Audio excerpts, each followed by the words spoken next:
Começa agora, Abominável Podcast, com Dani Taranha e Rodrigo Ramos. Oi, gente, bem-vindos ao Abominável Podcast. Dani Taranha por aqui, com ele, Rodrigo Ramos. Oi, Rodrigo. Olá, os dois grandes especialistas em filmes de terror reunidos, hein? Pois é, segundo nós mesmos, né? Segundo nós mesmos, segundo minha mãe. É bom, a sua mãe pode ser também. Minha família também acredita que eu sou. Mas é isso, esse é o tema do nosso programa de hoje. Nossos filmes de terror preferidos. Eu escolhi 5, o Rodrigo escolheu 5. E assim, vou dizer pra você, não sei como é que foi pra você, Rodrigo. Pra mim foi dificílimo fazer essa lista. Eu falei, cara, mas tem um monte de clássico que eu não posso deixar de fora. Tem um monte de não sei o que eu não posso deixar de fora. E fiquei um pouco apavorada com isso. Mas, o que eu pensei? Vou selecionar os filmes que me deixaram dias, semanas, meses pensando neles. Então, esse foi o meu critério de escolha. Queria saber qual foi o seu critério. O meu critério são filmes que realmente me marcaram, assim. São aqueles que eu assisti pela primeira vez e falei, caramba, isso é filme de terror, sabe? Aquela coisa que deixou impactado. Bom, eu vou começar com o primeiro filme de terror que eu assisti na minha vida, que não é segredo pra ninguém. Já falei isso daqui no programa. Tô falando do Exorcista, filme lançado em 1973, que veio pro Brasil em 1974. Direção do William Friedkin e que é baseado no livro do William Peter Blatty, que conta a história de um menino que, na teoria, está possuído pelo capiroto, e que, no caso do filme, foi adaptado para uma menina, a nossa querida Linda Blair. Esse filme teve várias continuações, teve também edições especiais, e vai ter agora, em 2023, um reboot da franquia. Na verdade, não vai ser um reboot do original, eles não vão mexer no original, eles vão meio que, sei lá, se fosse uma história paralela, assim, eles vão fazer, e a ideia é fazer uma trilogia do Exorcista, uma nova trilogia. Outro filme bacana que o William Friedkin fez é um filme chamado Bug, com a Ashley Judd e o Michael Shannon, que tem uma atmosfera muito específica, assim, se passa praticamente dentro de uma casa, que é muito claustrofóbico e desesperador, que trabalha com a culpa, com a loucura e até onde a nossa mente vai. É um filme fantástico, mas o caso agora é do Exorcista. Quando eu assisti, como eu falei, eu era criança e eu fiquei extremamente perturbada com esse filme. Anos 80, né? Podia fazer tudo. Eu fiquei realmente em choque. E durante muitos e muitos anos, esse filme me atormentou. Eu não conseguia ver foto desse filme, eu não conseguia ver trailer, eu não conseguia ver nada. E eu só fui rever O Exorcista 3 anos atrás. E o que eu adoro nesse filme é como a percepção dele para mim mudou ao longo dos anos, né? Quando eu era criança e assisti, eu fiquei num estado e eu tinha uma percepção dele que eu, hoje adulta, não passa nem perto. Mas apesar de ter mudado essa percepção, não deixou de ser um filme fantástico para mim, porque é um divisor de águas, inclusive no cinema mundial. É um clássico irretocável, único. É um dos meus filmes favoritos e é por isso que está aqui no meu top 5. Qual que é o teu primeiro? Eu tinha organizado cronologicamente, né, de lançamento, mas eu vou colocar cronologicamente conforme eu fui assistindo. O meu primeiro filme, então, é O Enigma do Outro Mundo, filmaço de 1982, dirigido pelo John Carpenter, que é uma adaptação do livro Who Goes There, que já tinha sido adaptado para o cinema nos anos 50, que mostra um grupo de pesquisadores americanos ali numa base científica no Ártico. Eles encontram um cachorro, né, que está sendo perseguido por um helicóptero, o cara está tentando matar esse cachorro e tudo mais, e eles acabam brigando ali com o cara morre todo mundo do helicóptero, e eles acolhem o cachorro. Só que este cachorro não é um cachorro, né? Isso não é um spoiler, porque é a sinopse do filme.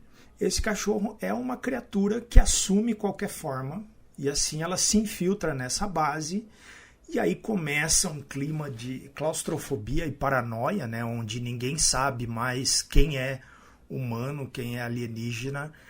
E esse filme conta com efeitos práticos maravilhosos, assim, de cair o queixo. E quando eu vi isso lá nos anos 80, isso marcou assim, a minha memória de um jeito. E ao contrário da sua experiência, toda vez que eu assisto esse filme, para mim ele só melhora, sabe? Né? Não que o Exorcista tenha piorado, mas eu percebo detalhes assim, falei, cara, como isso é incrível, assim, como isso é... O roteiro é muito simples, mas a condução do Carpenter, a trilha sonora do Morricone é maravilhoso. É um filme, assim, ele envelheceu muito bem, inclusive ele é um daqueles filmes que quando saiu não foi muito bem recebido pela crítica, mas ao longo dos anos, né, ele foi crescendo em devoção ali do público e se tornou um cult. Tem uma continuação, né, que na verdade é uma prequel ali em 2011, mas não é grandes coisas, que eu acho que na verdade ela até poderia ser melhor, mas os efeitos digitais, quando você coloca perto dos efeitos do filme original, ficam muito... Eles perdem muito, sim, sabe? Sim. É uma luta injusta. É um filme, sim... É impecável, sabe? Tem umas cenas, assim, a cena que eles pegam o primeiro cara, que ele tá tentando se transformar, e aí eles correm atrás dele e eles pegam ele no meio da transformação, não sei se você lembra. Eles correm atrás do cara e eles chamam ele, assim, e quando ele vira, ele tá segurando a mão, assim. A última coisa que não deu tempo dele transformar é a mão. E aí ele dá um grito assustador e os caras tipo, botam fogo nele. Coitado. É um filmaço. Assim, tem a cena do teste do sangue, que é muito foda. É uma cena boa atrás da outra. Filmaço. Sensacional. Ele tá na Apple e na Amazon Prime. Quem quiser assistir, só correr lá. Vale muito a pena mesmo. Eu vou falar da Bruxa agora. Filme lançado em 2015. Veio aqui pro Brasil em 2016. Filme que tem direção do Robert Eggers, que fez O Farol, que também é um baita filme, que fez O Homem do Norte, que também é um baita filme. E A Bruxa tem tudo aquilo que eu gosto num filme de terror. Ela tem um clima terrível, ela tem uma história terrível, uma ambientação, um som ou ausência do som, um texto, uma simbologia, umas analogias... questiona o fanatismo religioso, questiona o machismo, questiona o papel da mulher, questiona a puberdade, questiona a culpa, questiona a hipocrisia de uma época inteira, de uma geração inteira. E eu acho esse filme brilhante, eu acho esse filme irretocável. Quando eu assisti, eu fiquei muito impressionada e cada vez que eu assisto esse filme eu acho um outro símbolo, uma outra coisa que passou desapercebida das primeiras vezes que eu assisti. É um filme que eu tô sempre aprendendo com ele, assim, descobrindo coisas novas e que tem para mim um dos grandes personagens que já está ali no hall dos grandes personagens de filmes de terror, que é o Black Phillip. Se a gente fizer aí um hall da fama, né? Você pode colocar Fred Krueger, você põe Jason, você coloca Reagan, você põe o Pinhead, o Pennywise, e Black Phillip com certeza está nessa lista.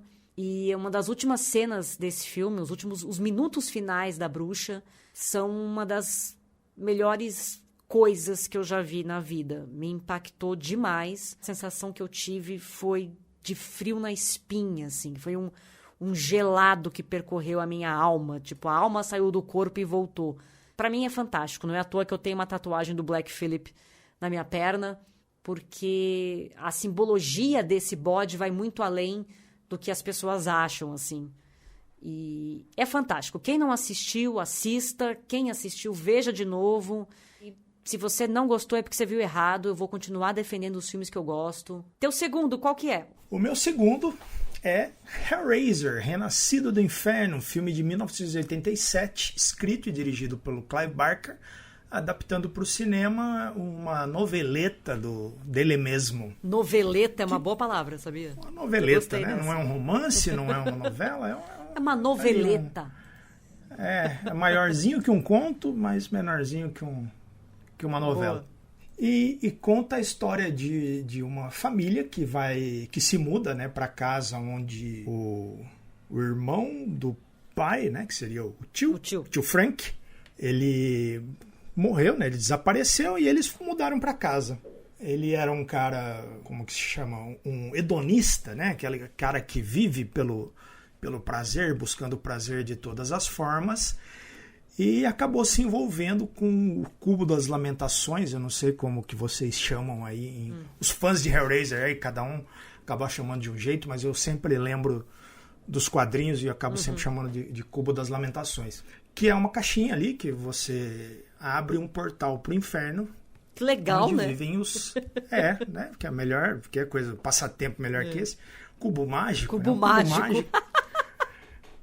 Que quando você resolve, ele abre um portal para o inferno, onde vivem os cenobitas, cujo líder, né, o supremo, é o Pinhead. Né, essa figura também, que assim como o Black Phillip é outro ícone, né, do terror, que é vivido pelo Doug Bradley.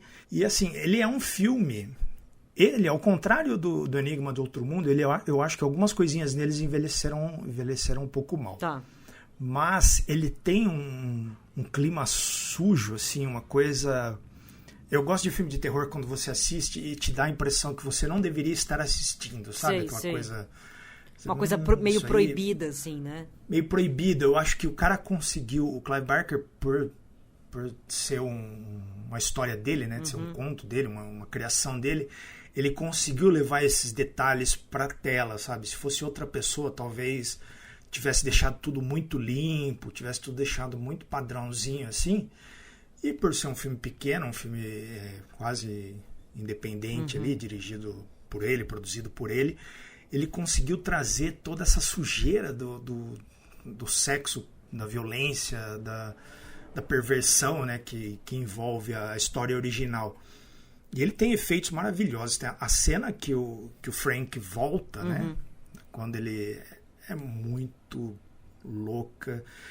Tem outra cena muito boa quando a Júlia, né, que é a mãe, né, não é mãe, ela é madrasta, né, ela teve um caso com o Frank, mesmo casada com o irmão, que é o Larry, e quando ela encontra ele pela primeira vez, assim, quando ele acabou de voltar, é muito bom. Tem algumas cenas passadas em corredores ali, que tem uma criatura que fica correndo pelas paredes, que é muito legal também. Assim, tem cenas icônicas, incríveis, assim, e é um filme que marcou, né? Ele tem uma iconografia dos anos 80 para os anos 90 ali, que muitos filmes depois foram correr atrás, né? Você pega a Volta dos Mortos-Vivos, o 3, que não tem nada a ver com o 1 e o 2, que são muito mais comédia, assim, tem aquela coisa do zumbi ficar se torturando para não se entregar à fome. É muito Hellraiser, assim, ela coloca uns ganchos, uns pregos, várias coisas que vieram depois ali. Então é um filme que marcou época e me marcou demais quando eu vi ele ali nos anos 90, numa madrugada do SBT, assim. Você viu de madrugada? Madrugada no SBT. Do céu, corajoso você. O jovem mancebo ali, devia ter o quê? Uns 15, 14, nem isso. Uns 13, 12, 13. E eu vi esse filme e fiquei chocado, assim. Ficou sem dormir o resto da vida, né?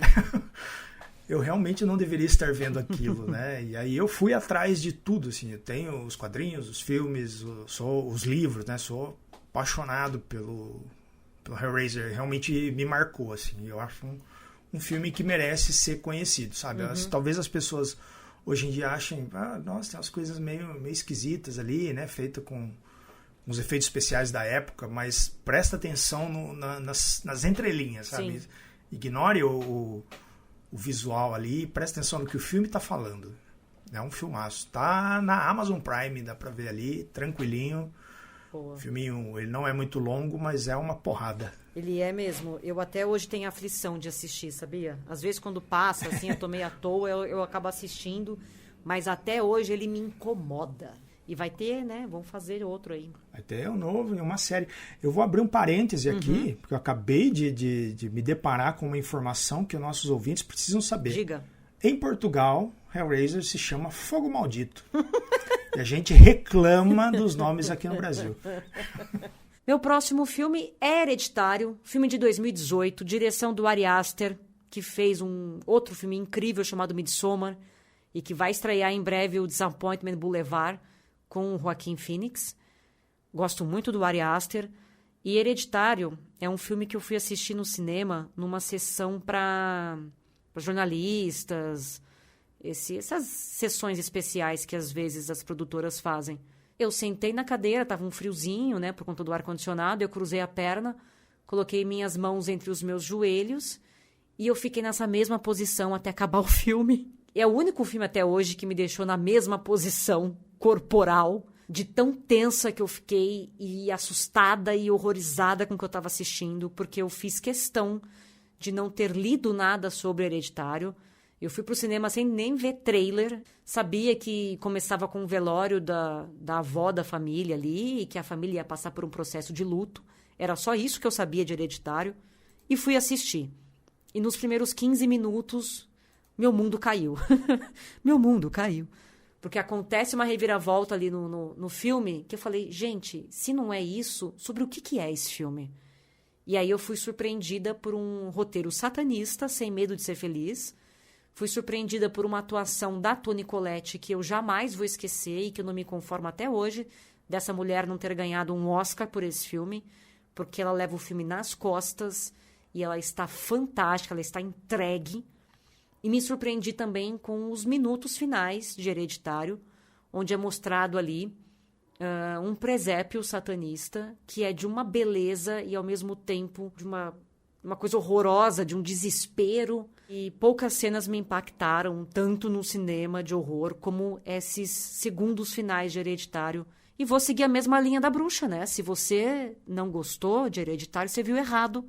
Tem que ali assistir de novo, porque eu vou defender os filmes que eu gosto. É isso. E o teu, Rodrigo? Aí agora eu vou trazer o mestre José Mojica Marins.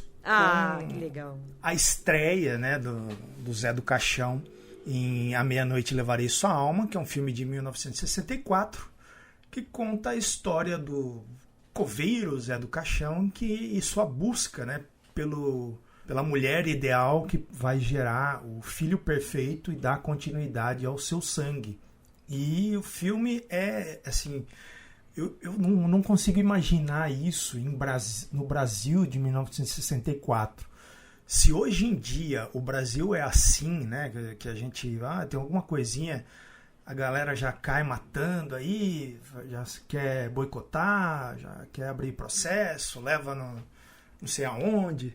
Você imagina, em 1964, o cara, né, comecinho ali, plena ditadura, fazendo um filme sobre um coveiro que ele violenta mulheres, ele trai os amigos, ele toca o terror numa pequena cidadezinha do interior, porque ele quer passar adiante o seu legado, né, através do filho, né, que eles falam do filho perfeito. E aí ele tem várias pirações filosóficas ali do Mojica, né? Inclusive abre o filme com algumas discussões bem interessantes, assim. E eu não consigo imaginar, sabe? Eu queria ter uma máquina do tempo para voltar e ver esse filme no cinema, assim, ver a reação das pessoas. Porque não existia nada parecido, nada no Brasil, assim. E esse cara foi lá, autodidata, né? Não sabia nada de cinema, era só um apaixonado, né? Porque não quer dizer que ele não sabia, é um amador no sentido mais literal da palavra. E foi lá e fez uma obra-prima, assim, né? Até rendeu 2 continuações, rendeu um personagem que virou um ícone, né? Ele faz parte até do nosso folclore, porque tem gente que confunde o personagem com o próprio Zé Mojica, né? As pessoas acham que ele era uma figura real. Então é um filme maravilhoso, assim. O Mojica é uma referência para mim. Eu descobri ele, né, no Cine Trash na época. Eu conhecia assim de ouvir falar, mas nunca tinha consumido nada. E aí na época da Bandeirantes ali que passou o Cine Trash, eu fui descobrindo mais sobre ele e sempre quis ver os filmes dele. E aí, uma época, a Bandeirantes também passou vários filmes dele, tipo, de sábado de madrugada. E eu gravei, assim, né? Gravei todos. Eu assistia um atrás do outro, sabe? Assistia sem parar, assim, porque aquilo era uma coisa que O Rodriguinho, né, ali já adolescente, ele já estava com os seus 16, 17 anos, não imaginava que o horror feito no Brasil pudesse trazer essas sensações, assim, e ele fazia uma coisa que eu sempre gostei, né, que a gente já comentou em outros programas. Eu aprendi a gostar de terror com essa coisa de causos do interior e tal. E ele cria um monstro, né, um personagem terrível ali, que se passa, e a história se passa numa cidadezinha do interior. Então, só que ele não é uma criatura sobrenatural, ele é um homem, né? Isso é muito legal, cara. É um filme, assim, as pessoas torcem o nariz, né, porque é trash, não sei o quê, né? Eu não vou falar o que eu penso sobre esse tipo de comentário, mas é uma obra-prima, assim, é um filme que jogou Mujica no mundo, assim, é elogiado por gente dos mais diversos meios. Então abra a sua mente e dá uma chance para Meia-Noite Levarei Sua Alma. Tem no Globoplay e, segundo aqui, tá na Amazon Prime Video, mas eu nunca vi. Agora eu vou falar de um filme chamado The Dark and the Wicked, filme que saiu em 2020, de um diretor chamado Brian Bertino, que é o mesmo dos Estranhos, um filme muito bom, com a Liv Tyler, antigo. Quem vê pensa que é de 60, né? Não é, mas é muito bom esse filme. E The Dark and the Wicked é um filme que eu fui assistir sem nem saber direito o que estava acontecendo. Queria ver um filme de terror, achei esse aí e coloquei para ver. E é um filme que me deixou sem dormir durante dias. Ele não saía da minha cabeça, ele entrou na minha cabeça de um jeito que eu fiquei muito, muito impressionada. Ele conta a história de dois irmãos que são adultos, cada um vive, enfim, tem a sua vida. Eles são chamados pela mãe, porque o pai deles está de cama, está morrendo, já é um senhor de idade, e é meio que como se fosse uma última visita, né, antes desse pai morrer. E aí eles vão até a casa da família, que é como se fosse uma chácara, tem uns bichos lá, meio que uma fazendinha, assim, bem afastado. E esses irmãos, então, se encontram com esses pais nessa casa. E aí eles começam a perceber que, além da doença do pai, né, senhor de idade, acamado já, existe algo além. E esse filme, ele não dá um minuto de descanso. Ele não deixa você respirar. É ladeira abaixo. É sem medo de ser feliz. É um filme que você, se bobear, fica até sem fôlego, porque ele realmente não tem um alívio em nenhum momento. É desesperador. É um filme desesperador. É um filme também satanista. E é um filme que meu namorado estava assistindo comigo. Ele falou assim: você sabe que se o diabo realmente existisse, e se esse filme fosse uma história real, seria exatamente esse o final. Não teria como ter outro final além desse. Porque é isso. É uma desgraça atrás da outra. Não tem um final feliz. É um filme pesado. É um dos filmes que me deixou com medo mesmo. E teu próximo, Rodrigo? Eu vou trazer aqui mais um clássico. A Bruxa de Blair, de 1999. Que beleza. Um filme independente, o filme mais lucrativo de terror, né, da história até algum momento ali. Eu acho que ele já foi ultrapassado. E esse filme, ele mudou a história do cinema também, com vários detalhezinhos, assim. Na época que o filme estava sendo desenvolvido, os criadores colocaram na internet, né, eles criaram sites, jogaram uns boatos, assim, de que havia um grupo de cineastas ali que estavam fazendo um documentário nessa floresta, e eles desapareceram, né? Criaram a história de background ali da bruxa, da cidade, dos caras que sumiram e tal. E eles deixaram a galera aí consumindo aquele conteúdo. Quando aquilo tudo já tinha se espalhado muito bem, veio o filme contando a história, né? E esse filme era supostamente feito com as fitas que foram encontradas daquele pessoal que sumiu. A gente sabe que isso não é uma história real, né? Hoje em dia, na época, eu já sabia também que não era uma história real, mas muita gente acreditou nisso, né? Muita gente achou que era possível você pegar as fitas da galera que morreu, né? E vamos mostrar no cinema o povo morrendo. Ah, que boa ideia, né? Não. Mas você não acreditou por 5 segundos, logo quando você viu a primeira vez? Porque naquela época não tinha esse negócio de rede social, Sim, a gente não sabia, não não tinha tinha onde Orkut, procurar as nada, coisas, né? Não tinha nada. Eu acreditei no site, né? Quando o filme saiu, aí eu já...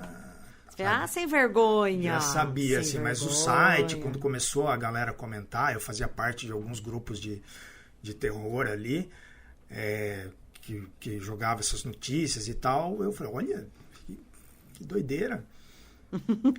Aí depois a gente viu que era um filme e tal, e era toda uma campanha de marketing genial, e o filme, ele é simples, mas ele é perfeito, assim. Se você comprar, né, se você entrar lógico que hoje em dia a galera vai assistir o filme mexendo no celular, na telinha do celular e tal, você não vai ter a mesma experiência, né? Eu vi esse no cinema, e tava tão lotado, assim, que eu sentei no chão. Na época não tinha marcação, né, de poltrona.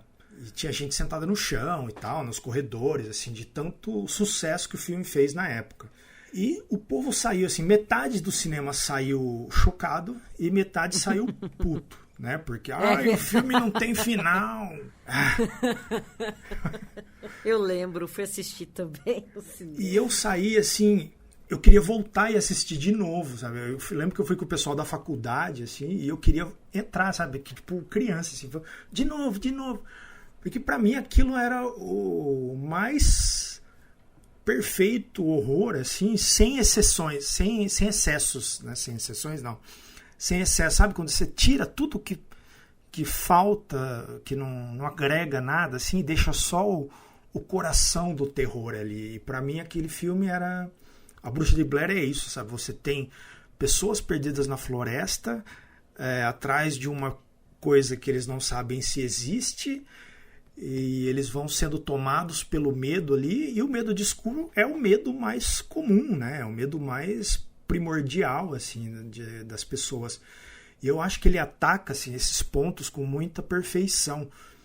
Tem cenas improvisadas, né, que os atores não sabiam o que ia acontecer e os diretores ali que estavam em volta pegam eles de surpresa e dá um cagaço. Tem coisas que eles ficam, você ouviu isso? E você fica, cara, eu não tô ouvindo, o que vocês estão ouvindo?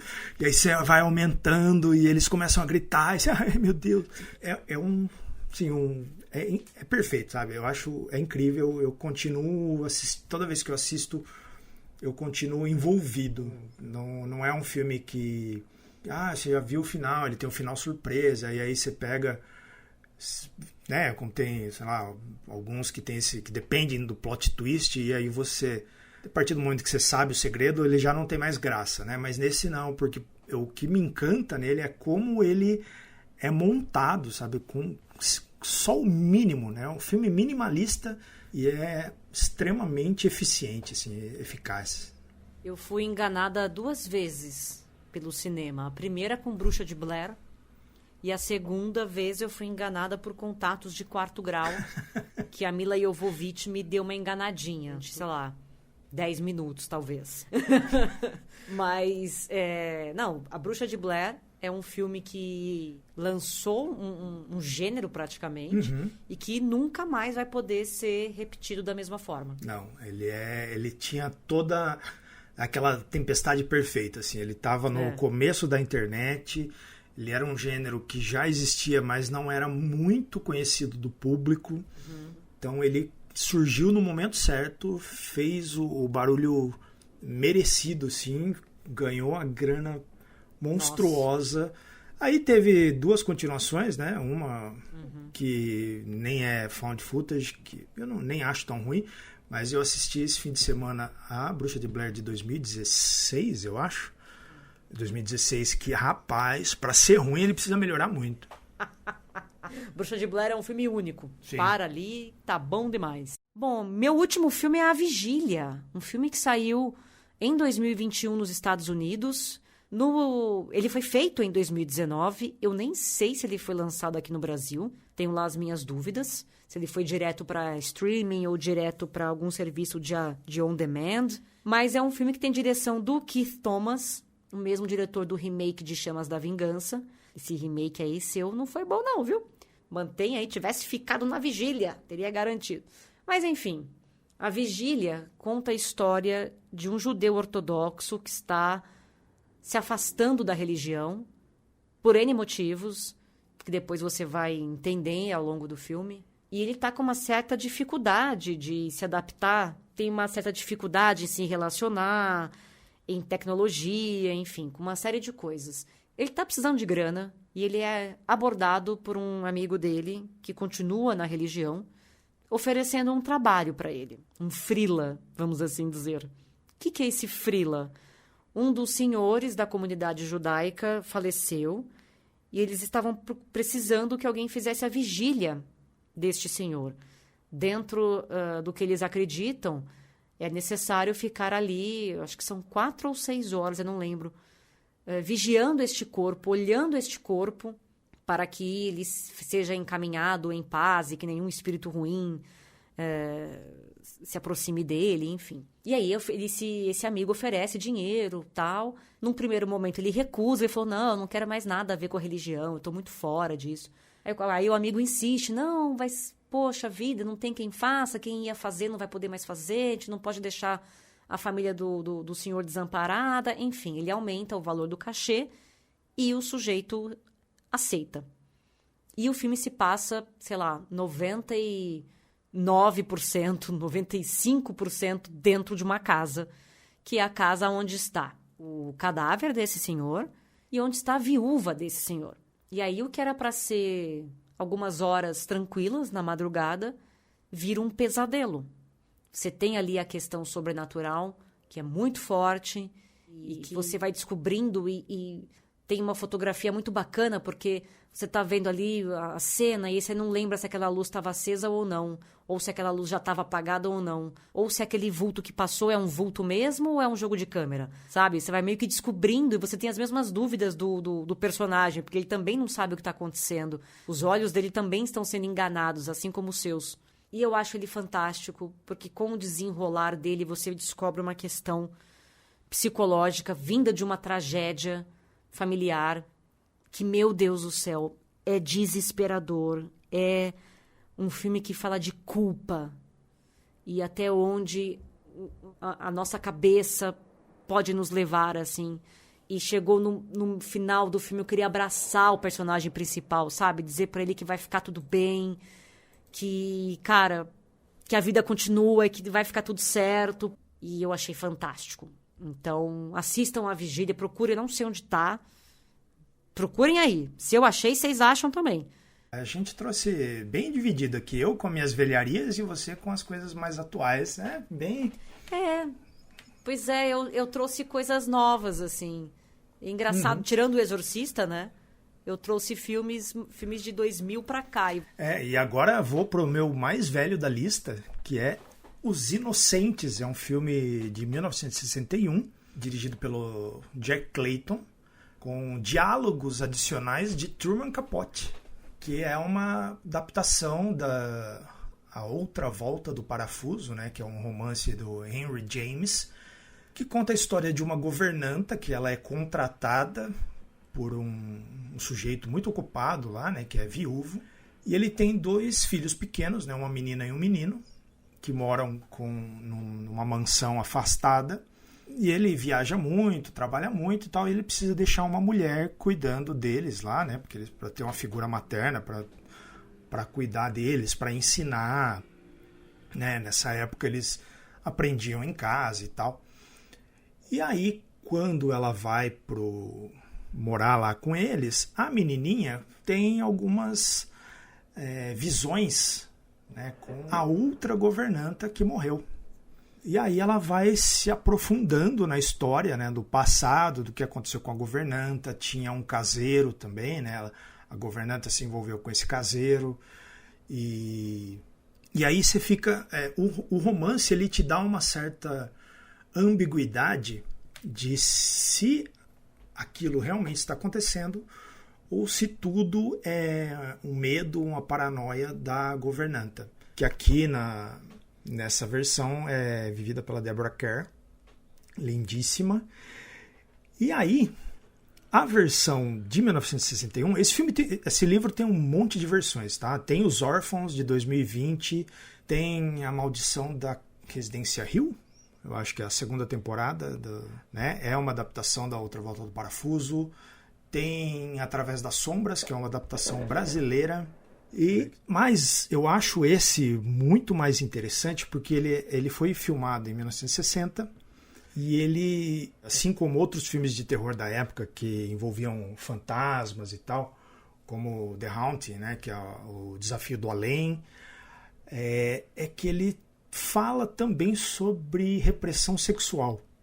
Aqui, né, nessa versão de 1961, ele coloca, além da questão de se é real ou se é tudo piração da governanta, aqui eles pisam num terreno mais delicado, assim, envolvendo uma atração sexual da governanta pelo garotinho, que é muito esquisito, assim, e é incômodo. E aí eu lembro, eu estava assistindo com a minha esposa, eu vi esse filme em 2011, se eu não me engano. Eu peguei para ver um monte de filme de assombração mais antigo, assim, e me deparei com esse pela primeira vez, eu não tinha assistido ainda. E aí quando terminou, ela falou, nossa, tá, já vi essa história um monte de vezes e tal, né? Não achei tudo isso. Aí eu falei, cara, mas você prestou atenção? E aí a gente foi destrinchando alguns detalhes, assim, que ficam... de jogo de câmera, de sombras e de reflexos que o diretor usa, né? Quando tem o fantasma do caseiro, né? Que seria uma figura masculina, todo mundo achava ele perigoso e não sei o quê. Muitas vezes ela vê esse reflexo no vidro e aí quando o reflexo desaparece é o menino se aproximando, assim, então rola uma troca, uma transferência e várias coisinhas, assim, é muito, muito lindo, assim, como o cara vai na sutileza e vai colocando esse negócio que é um tema pesado, né, num romance que já é clássico, que já teve um monte de outras adaptações, mas que aqui ele vai puxando isso para um outro lado e torna tudo muito mais interessante. Eu acho um filmaço, assim, impecável, sabe? Tem a cena da menininha cantando na beira do lago quando a governanta vê o fantasma pela primeira vez, é de arrepiar e é de dar calafrios. É um filmaço, assim, é impecável. Eu considero, para mim, o melhor filme de terror que eu já vi, assim, né? Coloquei ele aqui por último para fechar com chave de ouro.